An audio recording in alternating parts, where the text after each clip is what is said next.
दोस्तों आज की इस वीडियो में हम आप सभी के साथ में अपनी क्लास 7 साइंस के चैप्टर नंबर 4 को स्टार्ट करेंगे जो कि है हीट। तो चलो फटाफट से जानते हैं कि हमें हमारे हीट से क्या कुछ बातें जानने को मिलती हैं और क्या हमारी हीट बेसिकली रहती है। तो चलो फटाफट से स्टार्ट करते हैं हमारे टॉपिक को। तो सबसे पहले यहाँ पे हमें ओवरव्यू देता है और बोलता है in chapter 3 you learn that the wooden clothes are made from the animal fibre. You also know that the cotton clothes are made from the plant fibre. तो यहाँ पे कहते हैं कि आपने चैप्टर 3 के अंदर इस बात को जाना कि जो आपकी वुलन के कपड़े होते हैं, आपके ऊन के कपड़े होते हैं, वो तो आपके एनिमल फाइबर से मिलके बने होते हैं और जो आपके कॉटन के कपड़े होते हैं वो आपके प्लांट फाइबर से मिलके बने होते हैं। We wear woolen clothes during winter when it is cold outside. Woolen clothes keep us warm. यहाँ पे कहते हैं कि जो हमारे ऊनी कपड़े होते हैं हम उनको सर्दियों के टाइम पे पहनते हैं और ये हम गर्म रहने में हमारी हेल्प करते हैं। We prefer to wear light colored clothes when it is hot, और कहते हैं कि हम अपने कॉटन के लाइट कपड़े तब पहनते हैं जब बाहर बहुत ज़्यादा गर्मी रहती है। These give us a feeling of coolness, तो ये हमें ठंड पहुंचाते हैं हमारे इस टाइप के कपड़े as compare to your woollen clothes. You might have wondered why particular type of clothes are suitable for a particular season. आपको इस बात को जानकर यहाँ पे हैरानी भी हुई होगी कि जो आपके इस टाइप के कपड़े हैं वो कैसे कैसे आपके यहाँ पे वर्क करते हैं। कि जैसे आपके जो ऊनी कपड़े हैं वो तो आप सर्दियों में पहनते हैं, जो कॉटन के कपड़े हैं उनको आप गर्मियों में पहनते हैं। तो भाई ये सारी चीज़ें आपकी कैसे यहाँ पे वर्क करती हैं, तो आपको इस बात को जान के बहुत यहाँ पे हैरानी हुई। चलो फटाफट से इसको लेके अब बात करते हैं और समझते हैं। कहता है in winter you feel cold inside the house if you come out in सन।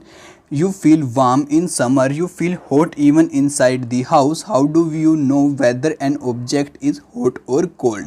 अब यहाँ पे आप सभी को क्या कहता है कि भाई जो आपकी सर्दियाँ होती हैं वहाँ पे क्या होता है, जब आप सूरज की रोशनी में बाहर जाते हो तो आपको थोड़ा बहुत गर्म महसूस होता है, लेकिन जब आपकी यहाँ पे गर्मियाँ आ जाती हैं तब क्या रहता है कि अगर आप घर के अंदर भी रहते हैं तभी भी आपको गर्मी लगती है। और आपको कैसे पता चलता है कि ये चीज़ हमारी गर्म है, ये ठंडी है? तो चलो इस बात को अब जानते हैं। How do we find out hot or cold an object is? in this chapter we shall try to seek answer to some of these questions। और हमें कैसे पता चलता है कि भाई ये चीज़ गर्म है ठंडी है? तो आज के इस चैप्टर में हम इन्हीं सब क्वेश्चंस के यहाँ पे आंसर जानने वाले हैं। तो चलो फटाफट से अब आते हैं हमारे मेन चैप्टर पर, और ये था हमारे चैप्टर का ओवरव्यू जो कि हमने अब ले लिया है। तो अब बात करते हैं हॉट एंड कोल्ड को लेके, और यहाँ पे कहता है in our day to day life we come across a number of object. कहते हैं कि हम हमारी रोज़मर्रा की ज़िंदगी में बहुत सारे ऑब्जेक्ट के साथ में कॉन्टेक्ट में आते हैं। Some of them are hot and some of them are cold. उनमें से कुछ तो आपके गर्म होती हैं, कुछ ठंडे रहती हैं। T is hot and ice is cold. जो आपकी चाय होती है वो गर्म रहती है और जो आपकी बर्फ़ रहती है वो ठंडी रहती है। List some objects you use commonly in table 4.1, mark this object as hot and cold. अब कहते हैं कि यहाँ पे कुछ ऑब्जेक्ट्स आपको दे रखे हैं आपकी इस टेबल के अंदर जो कि आप डेली मेरे ख्याल से यूज़ करते होंगे या फिर हफ्ते में तो यूज़ कर ही लेते होंगे। तो आप इनमें ये बताओ कि कौन सा आपकी ठंडी चीज़ है, कौन सी आपकी गर्म चीज़ है। तो जैसे आपकी आइसक्रीम थी वो क्या थी, ठंडी थी। ऐसे आपको यहाँ पे टिक लगाना है बेसिकली, तो आप ये सभी अपने आप से कर सकते हैं। तो चलो अब हम आगे समझते हैं। तो आगे कहता है do not touch object with which are too hot, be careful while handling a candle flame और अ स्टोव। यहाँ पे आप सभी को बोलते हैं कि जब कभी भी कि आप किसी गर्म ऑब्जेक्ट को टच करें तो यार वो ज़्यादा गर्म आपका नहीं होना चाहिए एक्सपेरिमेंट के दौरान, वरना आपके हाथ को वो जला सकता है। और जो आपकी कैंडल फ्लेम है और आपकी जो गैस वगैरह है उनको आपको बहुत ध्यान से यहाँ पे यूज़ करना चाहिए। We see that the some objects are cold while somes are hot. तो हमें इस बात का यहाँ पे पता चलता है कि जो हम ऑब्जेक्ट डेली की डेली यूज़ करते हैं उनमें से कुछ गर्म रहते हैं, कुछ ठंडे रहते हैं। You also know that the some objects are hotter than other while some are cooler than other.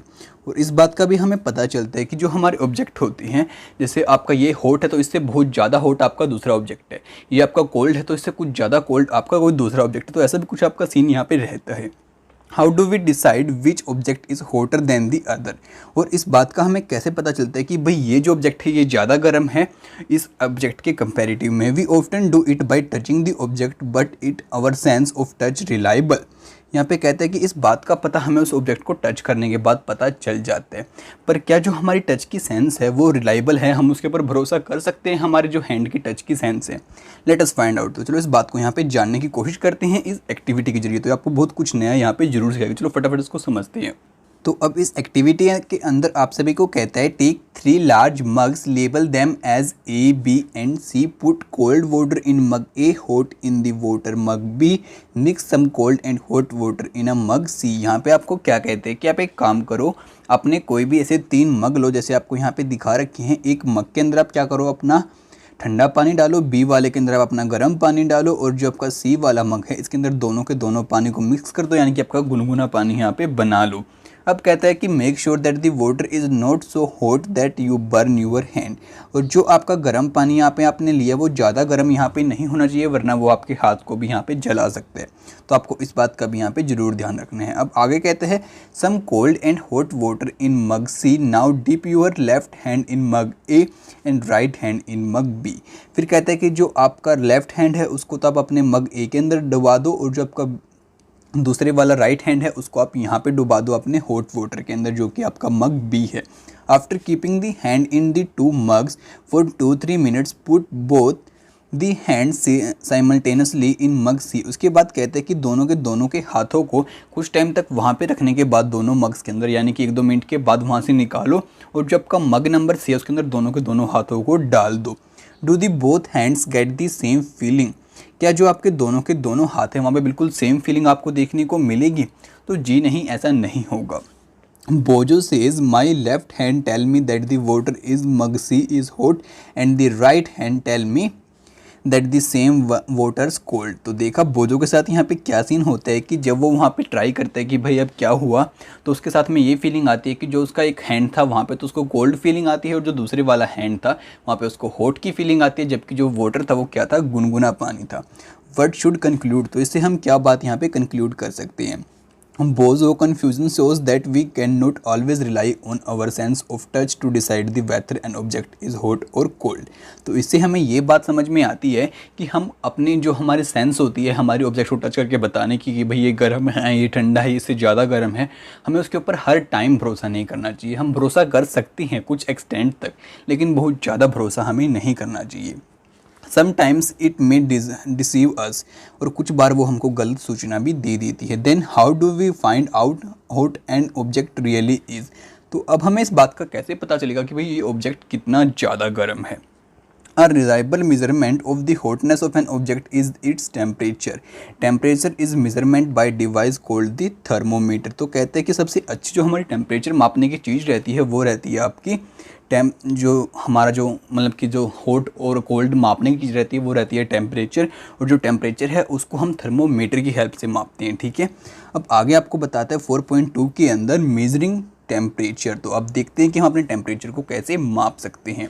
Have you seen a thermometer, क्या कभी आपने कोई थर्मोमीटर देखा है? रिकॉल व्हेन यू और someone else in your family had fever the temperature was measured by a thermometer. आप उस बात को याद करो, जब कभी भी आपके परिवार में किसी को फीवर वगैरह हो जाता है तो आप सभी अपने बुखार को कैसे मापते हो? वहाँ पे जो भी आपका फीवर वगैरह हो तो उसको थर्मोमीटर की हेल्प से ही आप मापते हो कि कितना ज़्यादा इसको बुखार यहाँ पे है। The thermometer that measure our body temperature is called a clinical thermometer. और जो थर्मोमीटर हमारी बॉडी के टेम्परेचर को मापता है उसको हम क्या कहते हैं? Clinical thermometer. Hold the thermometer in your hand and examine it carefully. If you do not have a thermometer, request a friend to share it with you। और क्या करो, उस थर्मोमीटर से आप अपना टेम्परेचर मापने की कोशिश करो। अगर आपके पास नहीं है तो अपने फ्रेंड से भी उसको मांग सकती हैं। आज clinical thermometer look like one shown in figure 4.2। और कहते हैं कि जो आपका क्लिनिकल थर्मोमीटर है वो कुछ ऐसा आपको यहाँ पे दिखाई देता है जैसे इस फिगर के अंदर आपको दिखा रखा है 4.2 के अंदर। अब आगे बोलते हैं अ clinical thermometer consist of a long narrow uniform glass tube. It has a bulb at one end. This bulb contain mercury. Outside the bulb a small shining thread of the mercury can be seen। और यहाँ पे कहते हैं कि जो आपका thermometer होता है ग्लास के जैसे कुछ ऐसा रहता है, यहाँ पे आपका बल्ब वगैरह का एरिया भी रहता है, उसके बाद जो आपकी मरकरी रहती है फिर आपकी जो एक तार टाइप में भी रहती है, और जो मरकरी यही आपके यहाँ पे ऊपर जाके टेम्परेचर आपको बेसिकली बताती है। ठीक है, अब आगे कहता है if you do not see the mercury thread rotate the thermometer a bit till you see it. और कहते हैं कि अगर आपको थर्मोमीटर के अंदर थ्रेड दिखाई ना दे आपकी मरकरी का तो आप थोड़ा सा उसको घुमा के देखिए, आपको तब दिख जाएगा। You will also find a scale on the thermometer. The scale we use in the Celsius scales indicate by degree Celsius. अब कहता है कि आपको इसके ऊपर एक ऐसा स्केल देखने को भी मिलेगा मापने के लिए, जो स्केल होता है इसके ऊपर डिग्री सेल्सियस में लेकर होता है और इसी से हम अपने तापमान को यहाँ पे मापते हैं। तो चलो अब आगे समझते हैं, देखते हैं बोजो यहाँ पे क्या कहना चाहता है। तो अब बोजो कहता है, Boojho wonder which of the two scale shows in figure 4.2 he should read. Paheli told him that the India has adopted the Celsius scale and we should read this that scales the other scale with the range 94-108 degree in the Fahrenheit scale it was is use easier। और कहते हैं यहाँ पे आप सभी को कि जो हमारा इंडिया है यहाँ पे हमने सेल्सियस स्केल को अपनाया है। वैसे आपका दूसरा स्केल भी रहता है जिसको हम फ़ारेनहाइट स्केल बोलते हैं, जो कि 94 टू आपका 108 डिग्री में मापता है। तो ठीक है, उसी के बारे में आपको यहाँ पे कुछ बातें बता रहे हैं। Clinical thermometer reads temperature from 35 degree Celsius to 42 degree Celsius. और जो आपका क्लिनिकल थर्मोमीटर होता है वो आपके तापमान को 35 से 42 डिग्री सेल्सियस के आसपास माप सकता है। अब आगे कहते हैं रीडिंग अ थर्मोमीटर। तो अब हम थर्मोमीटर को कैसे पढ़ सकते हैं। Let us learn how to read a thermometer. तो चलो जानते हैं हम कैसे थर्मोमीटर को स्टडी कर सकते हैं। First note that the temperature difference indicate bye between the two bigger marks. Also note that down the difference of division shows by the smaller mark. अब आपके थर्मोमीटर के ऊपर कुछ आपके मार्क्स रहते हैं, आप उनको देखना है कि जो आपके बिगर वाले मार्क्स हैं वो कितना डिफरेंस आपको शो कर रहे हैं और जो आपके स्मॉलर वाले हैं वो कितनी डिवीजन आपको यहाँ पे दिखा रहे हैं। फिर आपको क्या करना है, between these marks suppose the biggest marks read 1 degree and these are the 5 division between them. तो यहाँ पे एग्जाम्पल के लिए आपको कहते हैं कि आप एक बात सोचो कि जो आपके बिग वाले मार्क हैं उनके अंदर जो आपका डिफरेंस है वो कितना है, 1 का है, और जो आपके डिवीज़न है वो कितने गिवन है आपको, वो है आपके 5 गिवन, या फिर लगा दो 5 का उनके अंदर आपका डिफरेंस यहाँ पे आपको दे रखा है। Then 1 small division can be read. तो हम उसको इजीली रीड कर सकते हैं कैसे, 1/5 करना है आपको, और जैसे आप करेंगे आपके पास यहाँ पे आ जाएगा 0.2 डिग्री सेल्सियस आपका तापमान निकल के। तो ऐसे हम अपने टेम्परेचर को ईजिली यहाँ पे माप सकते हैं। अब आगे कहता है wash the thermometer preferably by an the antiseptic solution. कहते हैं कि हमें यूज़ करने के बाद हमारा जो थर्मोमीटर होता है उसको एक एंटीसेप्टिक सॉल्यूशन के बाद में उसको डिप करना चाहिए या फिर उसको धो लेना चाहिए उससे। Hold it firmly and give it a few jerk. और उसके बाद हमें उसको ज़ोर ज़ोर से यहाँ पे हिलाना भी चाहिए जिससे कि जो उसका हमारी मरकरी ऊपर चली गई है वो नीचे आ जाए। The jerk will bring the level of mercury down. और जर्क जो होती है उससे हमारा क्या हो जाता है, हमारे मरकरी का लेवल नीचे उतर आता है। Ensure that it falls below 35 degree Celsius. Now place the bulb of thermometer under over tongue. और उसके बाद क्या करना है आपको इस बात को भी ध्यान में रखना है कि जो आपका टेम्परेचर है थर्मोमीटर के अंदर जो शो कर रही थी मरकरी वो 35 डिग्री से नीचे आ जाना चाहिए। उसके बाद आप उसको अपनी टंग के नीचे रख सकते हैं और उसके बाद अपना टेम्परेचर को माप सकते हैं।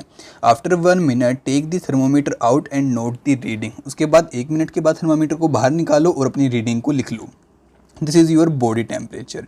तो वो आपकी बॉडी का टेम्परेचर वहाँ पे रहेगा। The temperature should always be stated within its unit degree Celsius. और वो आपको हरदम जो भी मापते हैं तो वो आपका किस में रहेगा, डिग्री सेल्सियस के अंदर रहेगा।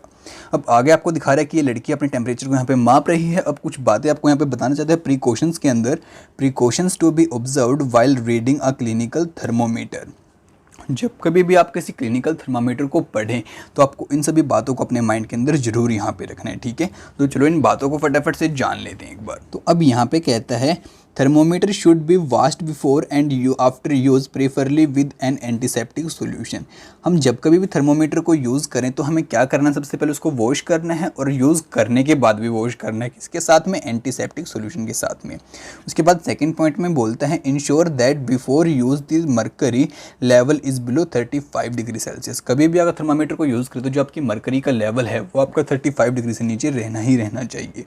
अब आगे कहता है read the thermometer keeping the level of mercury along the line of site. और जब कभी भी आप थर्मोमीटर को पढ़ें देखें तो आपको कुछ इस तरीके से उसको देखना है, अपनी बिल्कुल लाइन ऑफ साइट, यानी कि जहां आपकी आंखें होती हैं बिल्कुल डायरेक्ट उसके सीध में रख के आपको देखना है, ठीक है, लाइन ऑफ साइट में। अब आगे कहते हैं handle the thermometer with care if it hits against some hard object it can break. और जो आपका थर्मोमीटर है आपको उसको बहुत संभाल के रखना चाहिए किसी प्रोटेक्शन कवर के अंदर, वरना क्या हो सकता है कि वो आपका टकरा के ब्रेक हो सकता है, टूट सकता है। Don't hold the thermometer by the bulb while reading it. और कभी भी आप थर्मोमीटर को बल्ब की तरफ से मत पकड़ना जब कभी भी आप उसको पढ़ रहे हो, इस बात को भी आप ध्यान रखना। Why did you record as your body temperature. तो जो आपकी बॉडी का टेम्परेचर था वो आपने क्या रिकॉर्ड किया, what did you record? The normal temperature of the human body is 37 degree Celsius, note that the temperature is stated with its unit. और यहाँ पे आप देखना कि जो टेम्परेचर था यूनिट के साथ में बताया है, और जो हमारी नॉर्मल बॉडी का टेम्परेचर रहता है वो कितना रहता है, 37 डिग्री सेल्सियस। तो आप इस बात को भी यहाँ पे याद रखना। तो इसी के साथ में हम आज के अपने पार्ट को एंड करते हैं। अब नेक्स्ट पार्ट की वीडियो भी आप सभी के लिए जल्दी ही लेकर आएंगे। तो अगर आप सबसे पहले उसको देखना चाहते हो तो हमारे चैनल को सब्सक्राइब करना बिल्कुल भी मत भूलना, और साथ में इस वीडियो को अपने दोस्तों के साथ में शेयर जरूर करना, अगर वो भी घर बैठे बैठे स्टडी कर पाएँ। तो आपसे मिलते हैं अगली वीडियो में। चलते तब तक के लिए दोस्तों, बाय बाय।